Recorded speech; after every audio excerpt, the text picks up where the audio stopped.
Dans cette vidéo, nous allons vous parler des recommandations que l'Organisation mondiale du scoutisme et son équivalent pour le guidisme ont formulées au SGP de manière à ce que nous révisions nos statuts. En effet, les SGP sont membres d'une confédération internationale du scoutisme et d'une confédération internationale de guidisme, donc respectivement l'OMMS pour le scoutisme et la MGE pour le guidisme. Ce sont, si vous voulez, des ASBL au niveau international, un peu comme l'ONU au niveau des pays. Et ces deux organismes lisent de manière périodique les statuts des différentes associations membres, comme les SGP, mais également la Fédération des Scouts ou nos équivalents néerlandophones. Et ils expriment un avis sur nos statuts. Ils nous ont envoyé une note formelle à ce propos et le GT Statut a étudié la note. Et sur base de son étude, il a renvoyé un avis au conseil d'administration. Dans la plupart, l'avis est également publié sur la page du GT Statut.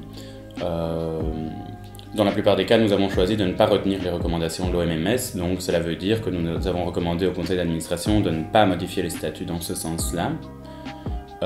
Néanmoins, dans la note, nous expliquons toujours pourquoi nous recommandons de ne pas suivre les recommandations de l'OMMS, pourquoi il semble peu pertinent de suivre les recommandations de l'OMMS ou de la MGE. En général, c'est parce que l'OMMS ne comprend pas bien le cadre légal belge et donc en fait, on nous demande de supprimer des choses dans nos statuts alors que le code des sociétés et des associations, dont on a parlé dans une autre vidéo, nous impose d'intégrer toute une série d'éléments dans nos statuts. Et donc dans cette note, on propose d'envoyer une réponse à l'OMMS et à la MGE pour leur expliquer pourquoi en fait leurs propositions ne seront pas adoptées chez nous.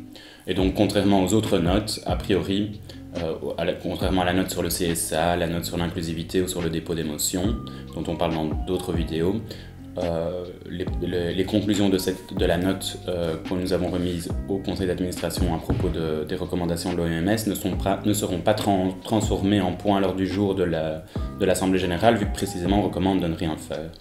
Donc voilà, mais néanmoins, par transparence, on explique sur le site web, vous pouvez trouver un peu nos explications, notre raisonnement qui nous a conduit à rejeter les recommandations de l'OMMS ou de la MGE.